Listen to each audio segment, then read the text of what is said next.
Hello po sa inyo guys. Ito po yung Aulon smartwatch na kinonvert na natin yung switch ng pang phone switch or pang cellphone na switch. Kagaya nitong power button flex. Kasi ang switch nito is madaling masira.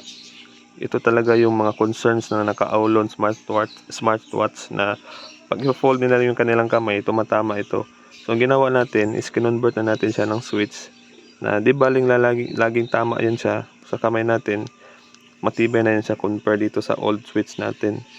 At ang nakakatuwa dito kasi sa libu-libong taong pumupunta sa phone supplier namin ng mga parts kasi ang may-ari nito is nagsusupplier sa amin ng mga phone parts. Pero sa akin talaga siya nagpaayos or nagpapayos kahit ng mga cellphone.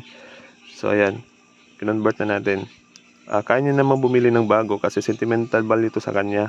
Bigay pa to sa kanya ng kanyang kuya. So kaya inayos natin. So di baling mawala na yung kanyang roller switch kasi wala tayong mahanap na ganitong replacement. Pwede naman tayong mag-set ayan o, sa touchscreen. Ayan, pwede naman ganyan.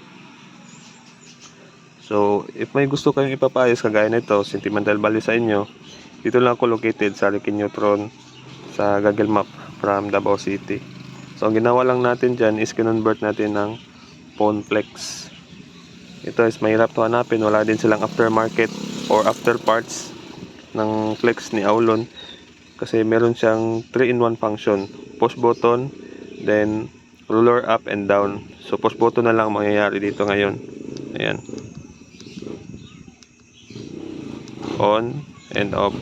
So yan lang po. Baka sakaling gusto nyong matuto mag-ayos ito, try kong gawan ng tutorial kasi babakbakin natin tong switch. Ito yung kanyang line ng switch oh. Singit ko lang baka hindi ko magawan kaagad. May 5 yan siyang pin. 3 dito sa naka-expose sa labas. Yan 2 sa gitna. Yan yung switch.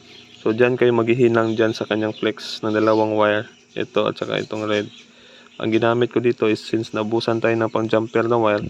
Yan yung wire sa headset. Yan. Wire yan ng headset. Kasi yung wire ng headset is pwede din yan magkadikit. Yan. Dyan sa gitna. Meron yung 2 dyan sa gitna. Yan yung kanyang power line. Pagbakbak nyo dyan, pagtanggal nyo dyan gamit ng hot air, doon sa gitna ng flex may 2 nakahinang doon kayo maglagay ng wire at isusoldering nyo dito sa power flex ng Oppo A3s. So thanks for watching. Ricky Neutron sa YouTube and Google Map from Davao City.